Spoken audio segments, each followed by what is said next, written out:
بسم اللہ الرحمن الرحیم۔ لے بس اب چپ ہو جا، آنسو پونچھ لے اپنے، وہ اپنے دوپٹے کے آنچل میں میرے آنسو جذب کرنے لگی۔ یہ منظر ایسا دل گداز تھا کہ اس وقت وہاں موجود ہر شخص کی آنکھیں نم ہو گئی تھیں، اور فاطمہ کے لیے تو یہ بالکل ہی نیا تجربہ تھا۔ اس نے ممتا کا روپ پہلے کبھی نہیں دیکھا تھا۔ محبت کا یہ دل میں اتر جانے والا انداز اس کے دل کو پانی پانی کر گیا تھا۔ اس کی آنکھوں کے سوتے بری طرح ابل پڑے تھے، ہچکیاں بند گئی تھیں۔ اس کی مانجی آسیہ اور فردوسی بیگم تینوں ہی اسے سنبھالنے میں مصروف تھیں، مگر وہ اسے جس قدر سنبھالنے کی کوشش کرتی تھیں وہ اسی قدر بکھرتی چلی جا رہی تھی۔ آئزک کی تلاش پورے زور و شور کے ساتھ جاری تھی۔ رابرٹ اور فاطمہ کی زیر نگرانی تنظیم کے وہ تمام باغی جنہیں فاطمہ کے انکشافات نے آئزک اور یہودا کا دشمن بنا دیا تھا، اپنے تمام تر تجربے اور وسائل کے ساتھ اس کی تلاش میں سرگرداں تھے۔ شرافت علی نے بھی اپنے سارے آدمیوں کو اسی ایک کام پر لگا رکھا تھا۔ اس کے علاوہ میں بھی گل زمان اور انور کمال کے ساتھ شہر کی گلی کوچوں کی خاک چھانتا پھر رہا تھا، مگر ہم میں سے کوئی بھی اس کا کوئی نشان تک نہیں پا سکا تھا اب تک۔ کراچی جیسے شہر میں جہاں انسانوں کا ایک ٹھاٹھے مارتا ہوا سمندر رواں دواں رہتا ہے، ہر دم کسی پتے نشان کے بغیر کسی شخص کو تلاش کرنا ایسا ہی ہے جیسے ریگستان میں سوئی کو تلاش کرنا۔ شہر سے باہر جانے والے ہر راستے کی پہلے ہی دن سے سخت نگرانی کرنے والے ایسے ہی لوگ تھے جو آئزک کے ہمیشہ بہت قریب رہے تھے، اور بدلے ہوئے حلیے میں بھی کسی نہ کسی طرح اسے پہچان سکتے تھے۔ وہ گھر کے بیدی تھے، ان سے آئزک اور تنظیم کا دروں بروں پوشیدہ نہیں تھا، لہذا میرا خیال تھا کہ آئزک کے لیے ان کی نگاہوں کو دھوکے دے کر نکل جانا آسان کام نہیں تھا۔ انور کمال اور گل زمان کو فیروز کی موت کا بے حد صدمہ تھا، اس کے بغیر وہ دونوں اپنے آپ کو یتیم سمجھنے لگے تھے۔ میں نے اور شرافت علی نے بمشکل دلاسے اور تسلیاں دے کر انہیں سنبھالا تھا۔ وہ دونوں آئزک سے فیروز کا انتقام لینے کے لیے بے تاب تھے اور ہر جگہ اس کی بو سونگتے پھر رہے تھے۔ وہ دونوں ہی زمانے کے ستائے ہوئے بے سہارا اور علم گزیدہ انسان تھے۔ فیروز نے ان کے سروں پر دست شفقت رکھ کر انہیں اپنے سایہ عاطفیت میں پناہ دی تھی اور دنیا میں زندہ رہنے کے اصول سمجھائے تھے۔ اس نے ان کے سینوں میں وطن عزیز کی محبت کے دیے روشن کیے تھے اور انہیں وطن کی آن بان اور سلامتی کے لیے اپنی زندگیاں وقف کر دینے پر آمادہ کیا تھا۔ وہ ان کا باپ تھا، بھائی تھا، سرپرست تھا۔ اس نے ان کے آنسو پونچھ کر دکھوں کا بوجھ بانٹا تھا،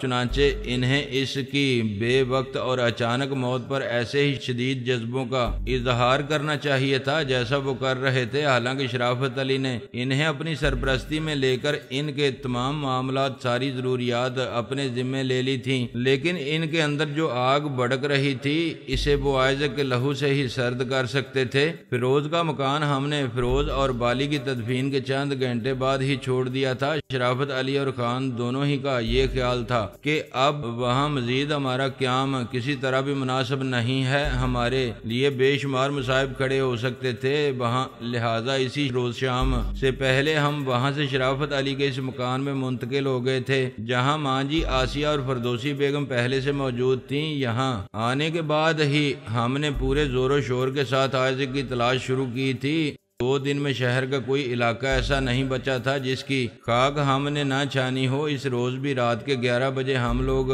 تھکے ماندے گھر پہنچے تھے اور آتے ہی اپنے اپنے کمرے میں گھس کر بستروں پر گر پڑے تھے۔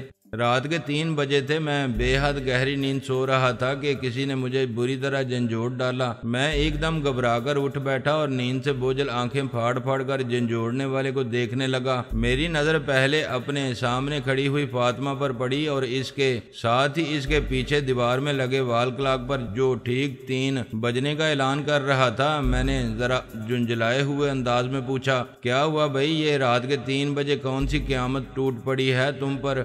وہ جناب علی آپ اٹھیں جلدی سے، شرافت علی پر سچ مچ قیامت ہی ٹوٹ پڑی ہے، وہ ہکلا کر بولی۔ میری آنکھیں ایک دم واہ ہو گئیں، نیند یوں اڑ گئی جیسے میں ابھی سویا ہی نہیں تھا۔ میں نے گھبرا کر پوچھا، کیا ہوا ہے شرافت علی کو؟ یہ پوچھئے کیا نہیں ہوا ہے اس غریب کے ساتھ؟ وہ یک لخت خاموش ہو گئی، اس کی آواز برا گئی تھی۔ اوہ جلدی بتاؤ کیا ہوا ہے شرافت علی کے ساتھ، بولو، تم چپ کیوں ہو گئی؟ میں نے بے تابی کے ساتھ بستر سے اٹھ کر اس کے دونوں شانے دامن تھام کے اسے جھنجھوڑتے ہوئے سوال کیا۔ وہ ایک بار پھر اس کی آواز برا گئی اور اس کے منہ میں الفاظ جیسے گھٹ کر رہ گئے۔ ہاں ہاں بولو، کیا ہوا ہے شرافت علی کو جلدی بتاؤ، میں نے اسے دلاسا دیتے ہوئے پوچھا۔ وہ تباہ ہو گیا جناب علی، وہ برباد کر دیا گیا ہے، وہ اٹک اٹک کر بمشکل بولی۔ دشمنوں نے مٹی میں ملا دیا ہے، اس کا سب کچھ خاک کر دیا ہے۔ مگر کیسے؟ وہ رات کو ہمارے ساتھ ہی واپس آیا تھا اور یہیں رک گیا تھا، پھر دشمن نے کس طرح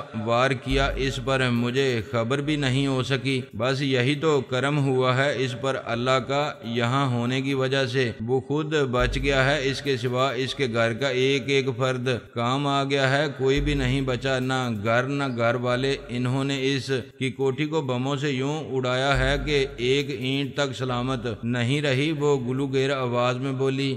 یہ تو بہت برا ہوا ہے، اس کے بیوی بچوں کی خیریت بھی ملی، وہ ٹھیک ہے نا؟ میں نے افسوس کرتے ہوئے پوچھا۔ میں نے بتایا نا آپ کو، سب کچھ ختم ہو گیا ہے، کچھ بھی نہیں بچا، وہ بیچارہ تو برباد ہو کر رہ گیا۔ بالکل ہی، اس نے جواب دیا۔ کہاں ہے وہ؟ کیا اسے خبر ہو گئی ہے اس المناک حادثے کی؟ میں نے دروازے کی طرف بڑھتے ہوئے پوچھا۔ جی ہاں، ٹیلی فون انہوں نے ہی ریسیو کیا تھا، مجھے اطلاع دینے کے بعد وہ انور کمال اور گلزمان کے ساتھ اپنی کوٹھی کی طرف گئے ہیں۔ اتنے مضبوط اعصاب کا مالک شخص میں نے پہلے کبھی نہیں دیکھا۔ ان کے چہرے یا انداز سے یہ ظاہر ہی نہیں ہوتا تھا کہ اتنے عظیم نقصان سے دوچار ہوا ہے۔ یہ شخص نہایت اطمینان کے ساتھ مجھے ساری بات بتانے کے بعد ان دونوں کو ساتھ لے کر یوں چلے گئے جیسے شکار کو جا رہے ہوں۔ ہاں، یہ تم نے صحیح کہا ہے، وہ واقعی شکار کرنے ہی گیا ہے، آئزک کا شکار کرنے۔ آؤ ہم بھی دیکھیں چل کر کیا ہوا ہے وہاں۔ نہیں جناب علی، آپ کا وہاں جانا بالکل بھی مناسب نہیں ہے، آپ رخ بھی نہ کریں ادھر کا۔ وہ میرے پیچھے لپکتے ہوئے بولی۔ کیوں میرا وہاں جانا کیوں مناسب نہیں ہے؟ اس برے وقت میں تو ہمیں شرافت علی کے ساتھ ہی موجود رہنا چاہیے۔ وہ تو ٹھیک ہے آپ کا کہنا، لیکن وہاں پولیس کے بڑے بڑے افسر موجود ہوں گے، پورے علاقے کی سخت نگرانی کی جا رہی ہوگی، ہر شخص کا گہری نظروں سے جائزہ لیا جا رہا ہوگا۔ ایسے میں آپ وہاں جا کر اپنے لیے مشکلات پیدا کر لیں گے، اس نے مجھے سمجھایا۔ بہت ہی مناسب بات کہی تھی اس نے، اس کا تو مجھے بالکل دھیان ہی نہیں رہا تھا۔ جیسی زبردست تباہی کے بارے میں بتایا تھا فاطمہ نے مجھے، اس کے بعد تو وہاں شہر بھر کی پولیس کو پہنچ جانا چاہیے تھا۔ اس وقت اگر میں بھی وہاں جا پہنچتا تو میرا پہچان لیا جانا یقینی تھا۔ مجھے پہچانتے ہی پولیس سارے کام چھوڑ کر میرے پیچھے لگ جاتی، میری گرفتاری سے افضل کوئی کام ہو ہی نہیں سکتا تھا ان کے لیے۔ میں نے تشکر آمیز نگاہوں سے اسے دیکھتے ہوئے کہا، یہ تم نے بالکل ٹھیک کہا ہے، بہت بروقت سوجی ہے تمہیں یہ بات۔ وہ بولی، آپ کبھی کبھی جذبات میں آ کر بالکل سامنے کی باتیں بھول جاتے ہیں جناب علی۔ حالانکہ شرافت علی نے بھی اس کا فون وصول کرتے ہوئے ہی آپ کے پاس خود آنا مناسب نہیں سمجھا تھا اور مجھے ساری بات بتا کر چلے گئے تھے۔ میں نے کہا، بات یہ ہے فاطمہ بی بی، جب سے تم لوگوں کا ساتھ ہوا ہے میں اپنے بہت سے معاملات میں بے پرواہ ہو گیا ہوں۔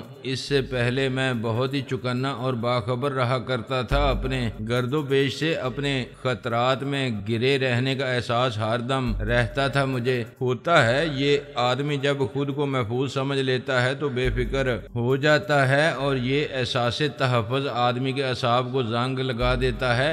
ایسی حماقتیں سرزد ہونے لگتی ہیں پھر آدمی سے کہ وہ خود حیران ہو جاتا ہے۔ فاطمہ نے کہا۔ میں نے واپس پلٹ کر بستر پر بیٹھتے ہوئے پوچھا، وہ ابھی کہاں ہے اس وقت؟ اسے بھی خبر ہے اس واقعے کی یا نہیں؟ وہ اپنے کمرے میں سو رہے ہیں، میں نے انہیں بیدار کرنا مناسب نہیں سمجھا۔ ظاہر ہے وہ بھی آپ کی طرح پولیس کا سامنا نہیں کر سکتے، پھر ان کی نیند خراب کرنے کی ضرورت ہی کیا ہے؟ صبح اٹھنے کے بعد تو معلوم ہو ہی جائے گا انہیں سب کچھ۔ فاطمہ بولی، ہاں یہ بھی ٹھیک ہی کیا ہے تم نے، اسے جگانے کی واقعی کوئی ضرورت نہیں تھی۔ مگر فاطمہ، وہ بے چارہ شرافت تو بالکل ہی برباد ہو گیا ہے، اللہ کرے اس کے بچے بچ ہی گئے ہوں، اس کی زندگی بھر کی کمائی ہے، انہی کی بہتری کی خاطر اس نے خود کو داؤ پر لگا رکھا تھا۔ یہ مقام عبرت ہے جناب علی، آدمی کے بے حیثیت ہونے کی زندہ مثال ہے یہ۔ ایسی بے شمار مثالیں اس دنیا میں آپ کو ملیں گی، آدمی جن کی خاطر اپنی عاقبت خراب کرتا ہے، جائز و ناجائز، حرام اور حلال کے فرق کو مٹا کر جن کے لیے بہتر مستقبل اور بہترین آسائشیں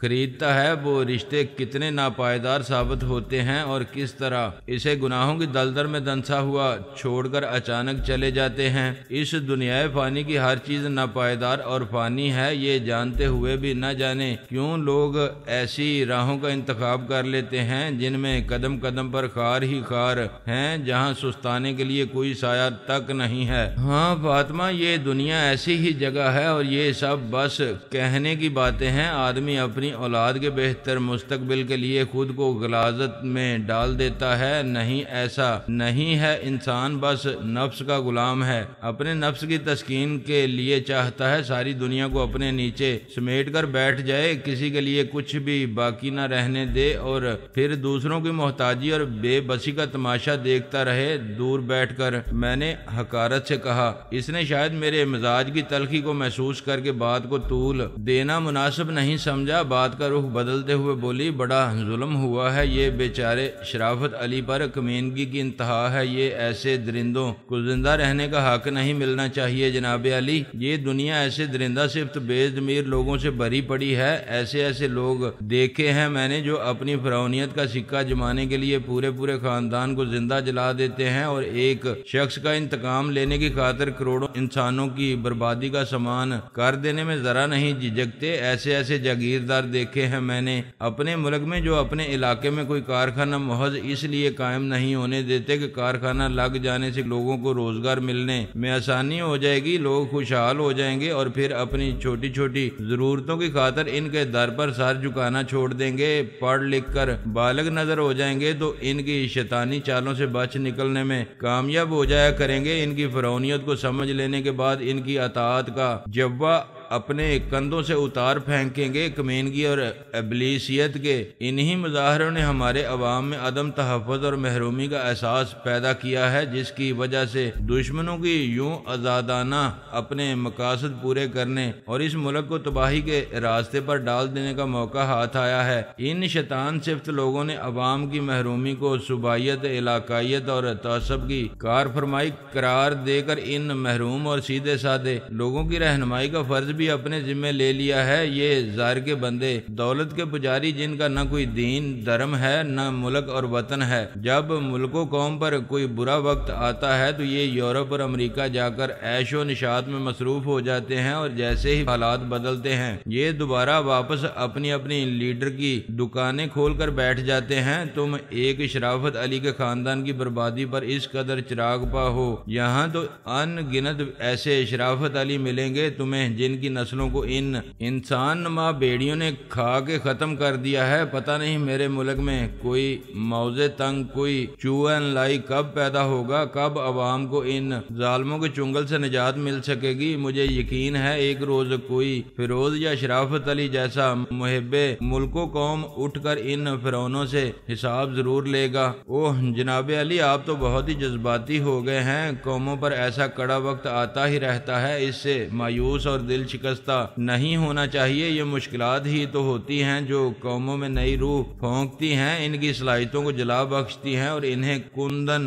بناتی ہیں۔ بالکل اسی طرح جس طرح لوہا آگ میں تپنے کے بعد فولاد بنتا ہے، اسی طرح مصائب قوموں کو عروج کی راہ پر گامزن کر دیتے ہیں۔ ٹھیک ہے، زیادہ سبق نہ پڑھاؤ مجھے، میں بھی جانتا ہوں یہ ساری باتیں تو، لیکن فاطمہ نے میری بات کاٹ کر کہا، اوہ جناب علی، میں محسوس کر رہی ہوں کہ میں نے نا وقت آپ کو نیند سے بیدار کر کے غلطی کی ہے۔ مجھے یہ اطلاع دینے کے لیے صبح آپ کے بیدار ہونے تک انتظار کر لینا چاہیے تھا۔ نامکمل نیند اور اس المناک خبر نے آپ کے ذہن پر برا اثر کیا ہے، آپ کچھ چڑچڑے ہو رہے ہیں، اس وقت بہتر ہے لیٹ کر دوبارہ سو جائیں۔ وہ ٹھیک ہی کہہ رہی تھی، میں اس گھڑی سچ مچ بہت جھنجھلایا ہوا تھا، کچھ سمجھ میں نہیں آ رہا تھا کہ مجھے کیا کرنا چاہیے۔ شرافت علی کے ساتھ جو ہوا تھا اس نے میرے وجود کو ہلا کر رکھ دیا تھا۔ کم ظرف اور بدطینت دشمن نے محض ہمیں اذیت پہنچانے کے لیے ان معصوم اور بے گناہوں سے زندہ رہنے کا حق چھین لیا تھا جو کسی طرح بھی اس کے لیے نقصان دہ نہیں تھے۔ ان غریبوں کو تو یہ بھی پتہ نہیں تھا کہ ان کا باپ کن لوگوں کے پنجے میں پنجہ پھنسا بیٹھا ہے۔ کون اس کے دوست ہیں اور کون دشمن وہ تو یہ تک نہیں جانتے تھے کہ انہیں کس جرم کی پاداش میں اتنی بڑی سزا دی گئی ہے۔ میرا سینہ بری طرح سلگ رہا تھا۔ اگر مجھے یہ معلوم ہوتا کہ وہ ذلیل کمینہ یہودی آئزک اس وقت کہاں ہے تو میں اسی وقت اس پر جا پڑتا اور یا تو اسے فنا کے گھاٹ اتار دیتا یا میں خود فنا ہو جاتا، لیکن میں اس کی کمین گاہ سے ناواقف تھا اور اس مجبوری نے میرے اندر ایک آتش فشاں دہکا رکھا تھا۔ فاطمہ نے زبردستی مجھے بستر پر لٹا کر میری آنکھیں بند کر دی تھیں اور اپنی نرم و نازک مخروطی انگلیاں میرے بالوں میں پھیرتے ہوئے مجھے سلانے کی کوشش کر رہی تھی، لیکن میں جس اذیت ناک کیفیت سے دوچار تھا اس لمحے اس میں نیند کیسے آ سکتی تھی، اس بات سے وہ خود بھی بے خبر نہیں تھی۔ اس کے باوجود اس کی کوشش جاری تھی۔ صبح کے 6 بجے انور کمال اور گلزمان گھبرائے ہوئے سے واپس آئے تو ان کے پاس ایک اور دل آزار خبر تھی۔ پولیس نے شرافت علی کو گرفتار کر لیا تھا۔ اس پر انہوں نے تخریب کاری میں ملوث ہونے کا الزام عائد کیا تھا۔ ان کا کہنا تھا کہ گزشتہ چند ہفتوں سے اس کی سرگرمیاں بے حد مشکوک ہو گئی تھیں۔ ایک بار اس کی کوٹھی پر زبردست فائرنگ ہوئی تھی جس میں کئی افراد ہلاک ہو گئے تھے۔ شرافت علی نے اسے ڈاکہ زنی کی کوشش قرار دے کر مرنے والوں کو ڈاکو بتایا تھا۔ پولیس کو اسی روز یہ شبہ ہو گیا تھا کہ حقیقت وہ نہیں جو ظاہر کی گئی ہے۔ پھر اس کے ایک بنگلے میں گولیاں چلیں، وہ وہاں بدنام ڈاکو جلانی اور اس کے دستے راست اسلم آبی کی موجودگی کی اطلاع ملی، لیکن شرافت علی نے اپنی حیثیت سے فائدہ اٹھاتے ہوئے پولیس کو وہاں کارروائی نہیں کرنے دی۔ چنانچہ پولیس کو یقین ہو گیا کہ وہ غلام جلانی وغیرہ کی پشت پناہی کر رہا ہے اور تخریب کاروں سے ملا ہوا ہے۔ آج اس کی کوٹھی میں ہونے والے دھماکوں میں جس میں اس کے بیوی بچے ہلاک ہوئے اور پوری کوٹھی ملبے کا ڈھیر بن گئی ہے، یہ دھماکے اس آتشی اسلحہ کے کسی طرح پھٹ جانے کی وجہ سے ہوئے ہیں جو تخریب کاری کی غرض سے اس نے اپنی کوٹھی کے کسی حصے میں سٹور کیے ہوئے تھے۔ پولیس مزید پوچھ گچھ کے لیے اسے اپنے ساتھ لے گئی تھی۔ اس پوری خبر میں ایک جو بہت ہی اہم بات تھی وہ یہ تھی کہ جس پولیس انسپکٹر نے اپنے افسران کے سامنے یہ ساری تفصیلات بیان کر کے پوچھ گچھ کے لیے شرافت علی کو اپنے ساتھ لے جانے کی اجازت حاصل کی ہے، وہ شرافت علی کا قریبی عزیز ہے اور اس کے کالے کرتوتوں میں اس کے ساتھ تعاون کرتا اور اسے تحفظ فراہم کرتا رہا ہے۔ یہ سننے کے بعد میرے ذہن میں فوراً یہ خیال ابھرا کہ شرافت علی کے خلاف اس کی یہ کارروائی شرافت علی کو دوبارہ اس کالے کاروبار کی طرف واپس لانے کی خاطر کی گئی ہے تاکہ اس کے تائب ہو جانے کے بعد اس کا جو حصہ اسے ملنا بند ہو گیا تھا وہ دوبارہ بحال ہو سکے۔ مجھے اس کے سوا کوئی وجہ سمجھ نہیں آئی تھی اسے پھانسنے کی۔ چنانچہ میں نے انور کمال سے کہا، اس انسپکٹر کے گھر کا پتہ معلوم کرو، ہم اس کے پاس چل کر معاملے کو سلجھانے کی کوشش کریں گے۔ جی، وہ ذرا حیران ہو کر بولا، کیا آپ اس کے گھر جائیں، اس سے ملنا چاہتے ہیں؟ ہاں یار، یہی مطلب ہے میرا۔ کیا تمہارے نزدیک اس میں حرج ہے کوئی؟ میں نے اس سے سوال کیا۔ آپ کو اپنی پوزیشن کا خیال نہیں رہا ہے شاید؟ انور کمال پریشان ہو کر بولا۔ کیسی پوزیشن یار، ذرا صاف بات کر، کس بات کا یاد دلانا چاہتا ہے تو مجھے؟ میں نے کچھ نہ سمجھتے ہوئے پوچھا۔ حیرت ہے آپ کو کچھ احساس ہی نہیں ہے اپنی پوزیشن کا؟ وہ بولا، وہ ایک پولیس انسپکٹر ہے جناب، اور آپ پولیس کو مطلوب۔ میں نے اس کی بات کاٹ کر کہا، تو تم یہ بتانا چاہ رہے تھے مجھے میرے یار کسی حرام خور سے مجھے کوئی خطرہ نہیں ہے۔ کبھی بھی ایسے لوگوں کی ایک قیمت ہوتی ہے، وہ قیمت انہیں دے دی جائے تو انہیں نہ کچھ یاد رہتا ہے نہ دکھائی دیتا ہے، بلکہ قانون سے وہ خود ایسی شکیں نکال کر تمہارے سامنے رکھ دیں گے جو تمہیں آزادی دلا سکیں۔ اس نے شرافت علی کو بھی اسی لیے تو پکڑا ہے کہ اس نے بہت دنوں سے قیمت ادا نہیں کی تھی اس کی۔ ہم یہ قیمت دے کر شرافت علی کو بھی نکال لائیں گے اور خود بھی سلامتی کے ساتھ واپس آ جائیں گے۔ ان بکنے والوں کی پرواہ ہی نہیں کرنا چاہیے، بالکل بھی بچنا صرف ان سے چاہیے جو کبھی خریدے نہیں جا سکے۔ جاؤ پتہ کرو اس کا۔ انور کمال خاموشی سے باہر نکل گیا۔ گلزمان بولا، بڑے ظالم لوگ گھس آئے ہیں اس محکمے میں انہیں اتنی مہلت بھی دینا منظور نہیں کیا اس نے کہ وہ اپنے بیوی بچوں کی تدفین بھی کرا سکیں۔ یہ کام وہ سرکاری طور پر کرنا چاہتے ہیں۔ یہ بھی اس لیے کیا ہے اس نے کہ ان کی آخری رسومات میں شرکت کی خاطر شرافت علی اس کا ہر مطالبہ بے چوں چرا منظور کر لے۔ سودے بازی میں اپنا پلہ باری رکھنا چاہتا ہے، وہ بلد الحرام ہر طرح سے مجبور کر کے جھکا لینا چاہتا ہے۔ وہ اسے میں نے جواب دیا، اور آپ اس کا یہ مطالبہ پورا کر دینا چاہتے ہیں؟ یہ حوصلہ افزائی نہیں ہوگی اس کی؟ گلزمان بولا۔ ہاں، لیکن جب کتا کاٹنے کے لیے ہی آمادہ نظر آئے تو اس کے آگے ہڈی پھینک ہی دینے میں عافیت ہے، میں نے کہا۔ گلزمان میرا جواب سن کر مسکرا کے خاموش ہو گیا۔ فاطمہ ناشتے کا انتظام کرنے شاید کچن کی طرف چلی گئی تھی۔ ماں جی فجر کی نماز پڑھنے کے بعد مصلے پر ہی بیٹھی تسبیح پھیرتی رہتی تھیں۔ وہ اس وقت وہاں سے اٹھتی تھیں جب انہیں ناشتہ لگ جانے کی اطلاع دی جاتی تھی۔ میں اٹھ کر باتھ روم کی طرف چلا گیا۔ غسل وغیرہ سے فارغ ہو کر واپس پلٹا تو آبی اور آسیہ بھی اٹھ چکے تھے اور دونوں میرے ہی کمرے میں موجود تھے۔ انہیں میری غیر حاضری میں گلزمان نے شرافت علی کے بارے میں سب کچھ بتا دیا تھا۔